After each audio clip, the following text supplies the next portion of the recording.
Hey guys, it's Kat, and today I'm going to talk about my depression, I guess. And the reason why I am talking about this is because I feel like it could definitely help people with their situation, and I guess so they'll know that they're not alone, because oftentimes when you have depression, you feel like you have no one to, that understands, and even if nobody really sees this video, someone is bound to come across it and view it. Anyway, so let's just get into it. So I remember it beginning when I lived with my aunt, which was about maybe 3 years ago, so probably 2013, 2014, and it started off with her saying just some cruel things to me, like how my hair was ugly and how I smelled bad, how I didn't clean. I would literally clean the entire house every single day, not because I wanted to or because I respected her, but it was out of fear of what would happen, what would be said to me. And so I remember looking online, and I don't know, it was just, this is purely a coincidental thing where I would see things dealing with depression, and I started seeing a lot of topics dealing with self-harming and why people did it. And I know it sounds like a stupid idea, a stupid thought, but I thought maybe if I were to self-harm, I would feel less shitty.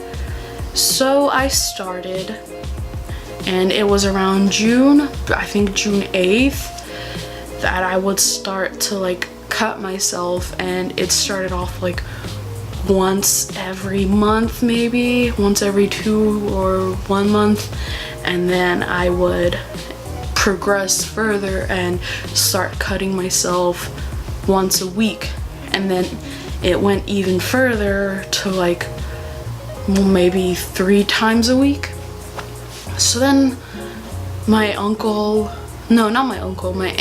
got in a fight with my dad, so we moved out and we moved into my uncle's house, which also took a toll on me because I had already had friends at the high school I was going to. It was when I met Stephanie, so moving just sucked. We didn't have, I didn't have a stable home up until this point, moving in with my mom. It was always oh, maybe they're gonna get in a fight, so we're probably gonna have to move. And anyway, like I was saying, we moved into my uncle's house, and it got even worse, and I would just not sleep. I didn't have a reason to be depressed now, because at the time I wasn't being made fun of for my hair, my scent, or anything like that. I don't know why I was so I just don't know why I was so depressed all the time. And so yeah, staying up late, super late, either just crying or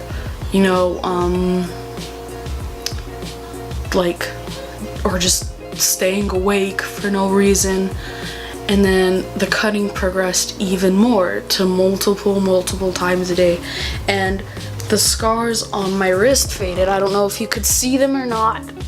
Probably not. Anyway, I have some more on my thighs that are more prominent, but of course I'm not gonna fucking take off my pants and show it to you guys. Anyway,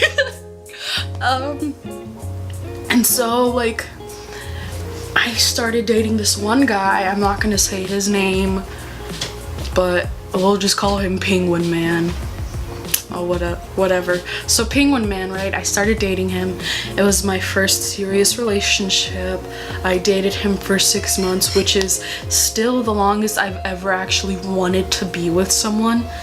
And so being with him made things slightly better. I was still depressed, still hurting myself, still suicidal, and he dumped me, and that's when things got worse.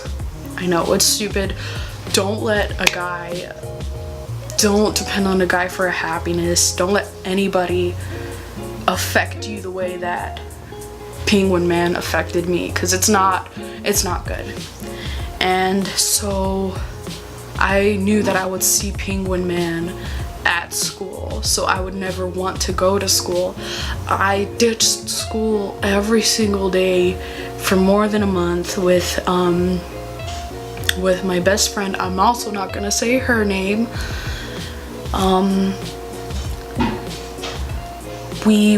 I would convince her to skip school with me, and we would just not go. And then that's when I started to plan out suicides. I would look up methods of suicide. I thought of hanging myself. I thought of slitting my wrists in the bathtub. I thought of like jumping off high places like buildings and stuff. I thought of everything. So then eventually I decided with overdosing. So I thought of it and thought of it and thought of it, and I think at one point I actually set a date for when I would kill myself. And I don't think I ever actually went through with the plan, but you know, there's that. And I remember skipping school again and going to my best friend's house, and when I went home I just thought, you know, hey, today is the day. I'm not going to be alive anymore. So I walked home, gathered a bunch of my cousin's pills because she was having a lot of issues with her health at the time, so she'd go to the hospital, go to the doctor. Just a warning, you guys, if you hear like a bunch of banging and crashing, it's because it's a war zone out there. People are killing each other. No, I'm kidding. I'm just kidding. It's just for the lots of babies. Yeah, people are fucking throwing tables and plates and shit. There's kids outside. I'm pushing it. But there are children throwing stuff, so anyway. Yeah, she had problems with her health, so her room was basically a pharmacy. So I took, I think, two of her pill bottles that were like halfway full, and I also took like the little silica balls that come in the shoes when they're brand new. It says do not eat, and I think they're poison. I don't know, but at the time I was pretty sure it was poison. So I took 2 little packets of those and I swallowed them all at once. And I remember, this is something that still sticks with me, but I remember playing the song Rock Bottom by Eminem, and it was on repeat in the background, because even still now, it's a song that really speaks to me, and I feel like I really relate to it. And so I just remember falling asleep, just being super peaceful, falling asleep. And then I woke up the next day, which was, you know, I guess I want to say it's a shocker, but it's not. I wasn't shocked. I didn't think of anything because I couldn't remember what happened. I don't remember if I immediately fell asleep or anything like that. And I went to my best friend's house again, and I remember calling my dad. I was like, hey, I don't know if I was acting weird last night or not, but if I was, it's because I swallowed 2 vials of pills. I tried to kill myself. And my dad was like, that's good. If you kill yourself and you actually die, that would be good, because I wouldn't have to worry about you anymore. Yeah, he said that. Also, when he found out that I was self-harming, he told me that he'll get me a gun and he'll get me a knife, and then he'll just, like, I'll have the option of which method I could kill myself with, which was, I guess, it was what I wanted. I did want to die, but hearing it from your father, someone who's supposed to love you, hurts a lot. And I don't know, it was painful. And I remember telling him, you know, you're my dad, you're supposed to care about me, not encourage me to kill myself. And so yeah, there's that.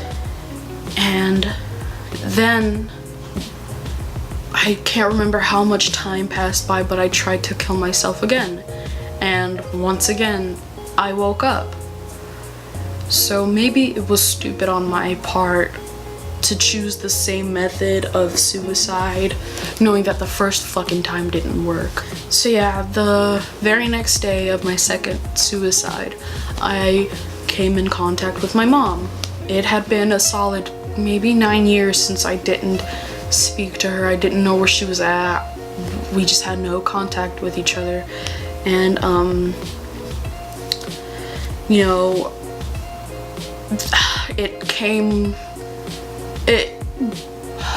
people found out that I was skipping school, and by people I mean my dad. And so I told my mom, hey, if I stay with him, something bad is gonna happen. So here's where it gets good, you guys. Oh my god. So she came here, and my dad just started screaming at me, and I told him that I couldn't be here anymore. I didn't want to like move in. I mean, I didn't want to live with him anymore. And he was like, why? And I said, well, for one, I'm fucking like suicidal. I'm severely depressed. Also, there's no water, no running water. We didn't have running water for more than a year. There was no AC, which went on for months. There was no carpet. They ripped off the carpet. Long story. Eventually you'll hear it. They ripped off the carpet, and my dad was like, oh, those aren't reasons to want to move out. But I mean, I'll let you guys decide whether or not it's a good reason to move out. And so my mom told me to go to my room and pack up my stuff, so I did. And I didn't find out until later that my mom threatened to kill my dad if I ever died. Yeah, my mom, people say that their moms are crazy, but my mom is certified crazy. She's actually, yeah, I'm not gonna go into detail just yet. So now I still have depression. You know, I don't self-harm anymore, but there are days where I don't want to be alive, and it comes and goes, the suicidal thoughts. There will be episodes where I am as happy as I can possibly be, and there are periods in my time where it's very dark. Right now I'm in one of those periods, so I'm going to, like, you know, set up an appointment with a psychiatrist, see if I can get some help. And that's about it. So I guess the point of this story is to let you guys know that you aren't alone with that. No matter how alone you feel, you are not alone. You never will be alone. And there's always someone who is willing to listen. And it's also very important that you all know that it's not bad to seek help. It is okay to feel weak. It is okay to be weak enough to ask for help, and you shouldn't be afraid to ask for help. And that's about it. Bye, guys.